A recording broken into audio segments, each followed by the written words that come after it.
வணக்கம். திரையரங்கம். இதயம் முரளி அதர்வா கதாநாயகனாக நடிக்கக்கூடிய படம். இந்த படத்தினுடைய இயக்குனர் ஆகாஷ் பாஸ்கரன். இவர் தான் இந்த திரைப்படத்தினுடைய கதை எழுதியிருக்காரு. இவர் தான் இந்த படத்தினுடைய தயாரிப்பாளரும் கூட. இந்த திரைப்படம் ஒரு அருமையான கவித்துவத்தன்மை கொண்ட காதல் கதை. இதயம் திரைப்படத்தில் எப்படி முரளி தன்னுடைய காதலை வெளியே சொல்லாமல் தயங்கிக்கிட்டு அப்படின்ற மாதிரி இருந்ததில்ல, இதில் வரக்கூடிய அதர்வா கதாபாத்திரம், அந்த கதாபாத்திரத்தினோட பேர் இதயா, முரளியினுடைய மகன்.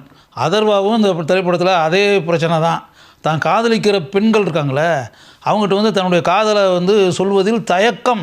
ஆரம்பத்திலேயே பள்ளிக்கூடத்தில் படிக்கிற காலகட்டத்திலேயே அங்கே பள்ளிக்கூடத்தில் பணியாற்றக்கூடிய ஆசிரியை, அந்த ஆசிரியை மேலே அங்கே பணியாற்றக்கூடிய மாணவனாக வரக்கூடிய இதயாவுக்கு ஒரு பிரியம், அன்பு, பாசம். அதுக்கு பிறகு பள்ளிக்கூடத்தில் படிக்கிற காலகட்டத்திலேயே உடன் படிக்கக்கூடிய மாணவியான பிரீத்தி முகுந்தன், சமந்தா அப்படின்ற கதாபாத்திரத்தில் வராங்க. அந்த பெண்ணை இதயாவுக்கு பிடிச்சி அந்த பெண்ணை காதலிக்கிற விஷயத்த சொல்லலாம் அப்படின்னு சொல்லி தயங்கிட்டு அப்படி இருக்கும்போது அவன் ஆச்சரியப்படுற மாதிரியான ஒரு சம்பவத்தை அவன் நேரில் பார்க்க வேண்டிய சுச்சுவேஷன் ஆகிடுது.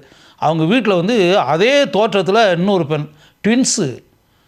அப்போ தான் தெரியுது 2 சகோதரிகள் ஒரே உருவ சாயலில். அப்போ நாம் பார்த்தது சமந்தாவையா இல்லாட்டினா அவளுடைய சகோதரியான சம்யுக்தாவையா, இந்த 2 பேரில் யாரை பார்த்தோம், யாரை காதலித்தோம்? இப்படிப்பட்ட இக்கட்டான நிலை அவனுக்கு உண்டாகிறது.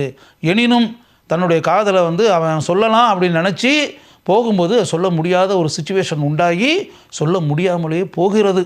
அதுக்கு பிறகு மருத்துவக் கல்லூரியில் படிச்சுட்டு இருக்கக்கூடிய இன்னொரு இளம்பெண், அவள் பேர் அமுதா.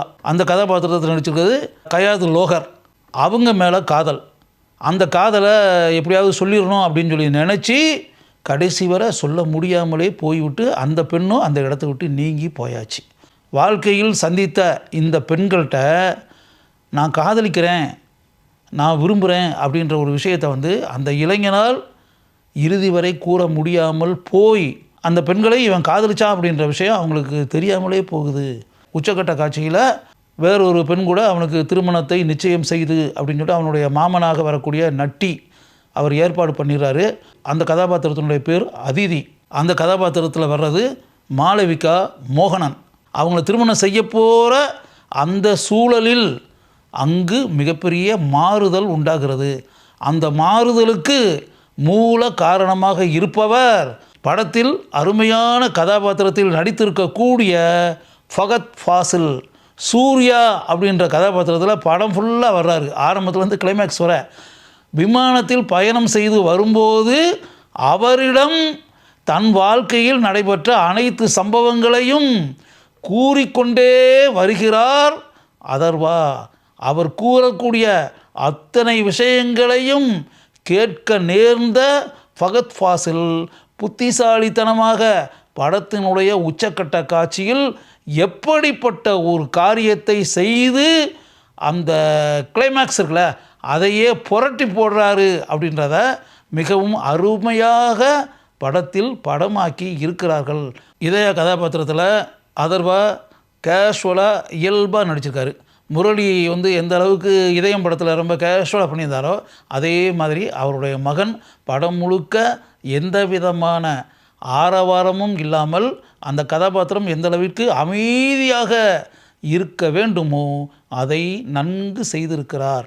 தான் காதலிக்கக்கூடிய பெண்களிடம் தான் காதலிக்கக்கூடிய விஷயத்தை வெளிப்படுத்துவதற்கு தயங்கக்கூடிய அந்த கதாபாத்திரத்திற்கு அவர் அருமையாக பொருந்தி இருக்கிறார். பிரீத்தி முகுந்தன் இரட்டை கதாபாத்திரங்களை ஏற்று நடித்திருக்கிறார். சமந்தா, சம்யுக்தா என்ற சகோதரிகளாக அவர் வருகிறார். அவர் வரக்கூடிய காட்சிகளில் அவர் அழகு தேவதையாக நமக்கு முன்னால் காட்சி அளிக்கிறார். தன்னுடைய அருமையான நடிப்பால் அந்த கதாபாத்திரங்களுக்கு அவர் அருமையாக உயிர் தந்திருக்கிறார். அமுதா கதாபாத்திரத்தில் நடித்திருக்கக்கூடிய கயாத் லோகர் அந்த கதாபாத்திரத்திற்கு அருமையான நடிப்பை வெளிப்படுத்தி இருக்கிறார். அவருடைய அழகையும் நடிப்பையும் நம்மால் அருமையாக ரசித்து பார்க்க முடிகிறது. அதர்வாவின் நண்பர்களாக நடித்திருப்பவர்கள் அருமையாக கலகலப்பாக நடித்திருக்கிறார்கள்.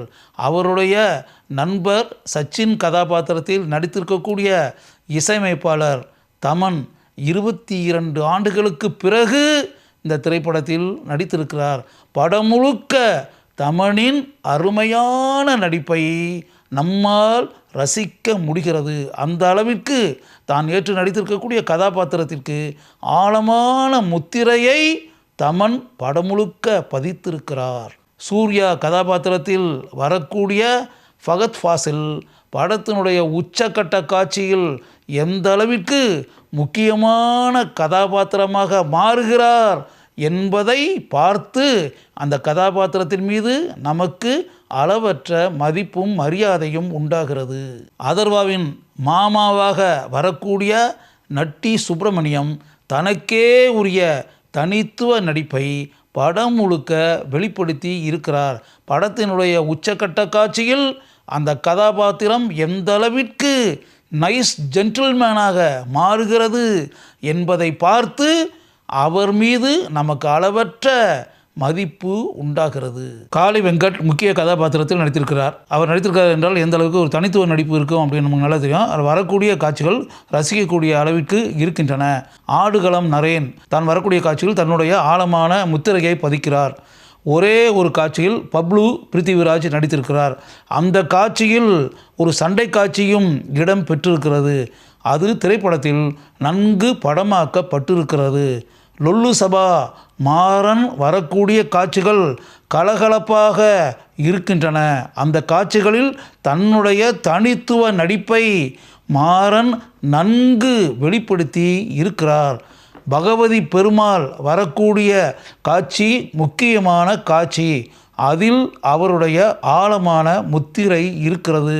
படத்தினுடைய உச்சக்கட்ட காட்சியில் ராம்கி நடித்திருக்கிறார். அந்த கதாபாத்திரத்திற்கு அவர் கச்சிதமாக பொருந்தி இருக்கிறார். படத்தின் கதையோட்டத்தில் மிகப்பெரிய திருப்பத்தை உண்டாக்கக்கூடிய ஒரு காட்சியில் சின்னி ஜெயந்த் நடித்திருக்கிறார். அவர் நடித்திருக்கக்கூடிய அந்த காட்சி படத்தினுடைய கதையோட்டத்திற்கு மிகவும் துணை புரிகிறது. இந்த திரைப்படத்திற்கு இசையமைத்திருப்பவர் தமன் எஸ். பாடல்களுக்கு மிகவும் அருமையான மெட்டுகளை இவர் அமைத்திருக்கிறார். இந்த திரைப்படத்தில் இடம் பிடித்திருக்கக்கூடிய பாடல்கள் நன்கு படமாக்கப்பட்டிருக்கின்றன. படத்தை பார்த்து கொண்டிருக்கக்கூடிய மக்கள் ரசித்து இந்த பாடல்களை பார்க்கின்றனர், கேட்கின்றனர். இந்த திரைப்படத்தினுடைய பின்னணி இசையை கவித்துவ தன்மையுடன் தமன் அமைத்திருக்கிறார். இந்த திரைப்படத்திற்கு ஒளிப்பதிவாளராக பணியாற்றி இருப்பவர் மனோஜ் பரமஹம்சா. இந்த திரைப்படத்தினுடைய அனைத்து காட்சிகளையும் பார்க்கும்போது ஒரு அருமையான ஒளிப்பதிவாளர் இந்த திரைப்படத்தில் பணி புரிந்திருக்கிறார் என்பதை நம்மால் உணர முடிகிறது. அந்த அளவிற்கு தன்னுடைய சினிமாட்டோகிராஃபி திறமையை படம் முழுக்க வெளிப்படுத்தி தன்னுடைய ஆழமான முத்திரையை மனோஜ் பரமஹம்சா பதித்திருக்கிறார். இந்த திரைப்படத்திற்கு பட தொகுப்பாளராக பணியாற்றி இருப்பவர் பிரதீப் இ ராகவ். இப்போது திரைக்கு வந்து கொண்டிருக்கக்கூடிய பெரும்பாலான படங்களுக்கு பட தொகுப்பாளராக பணியாற்றி கொண்டிருப்பவர் இவர்தான். இவருடைய ஆழமான படத்தொகுப்பு திறமை இந்த திரைப்படம் முழுக்க இருக்கிறது. கவித்துவத்தன்மை கொண்ட கலகலப்பான ஒரு திரைப்படமாக இந்த திரைப்படத்தை ஆகாஷ் பாஸ்கரன் இயக்கி இருக்கிறார். அவருடைய இயக்கம் பாராட்டும் அளவிற்கு இருக்கிறது. அவருடைய திறமையை படம் முழுக்க நாம் பார்க்கிறோம், ரசிக்கிறோம். அதனால் அவரை நாம் பாராட்டலாம். கலகலப்பான ஜாலியான கவித்துவ தன்மை கொண்ட ஒரு காதல் கதையை திரைப்படமாக பார்க்க விரும்புகிறீர்களா? நீங்கள் அவசியம் பார்க்க வேண்டிய திரைப்படம் இதயம் முரளி. கட்டாயம் இந்த திரைப்படம் உங்களுக்கு பிடிக்கும்.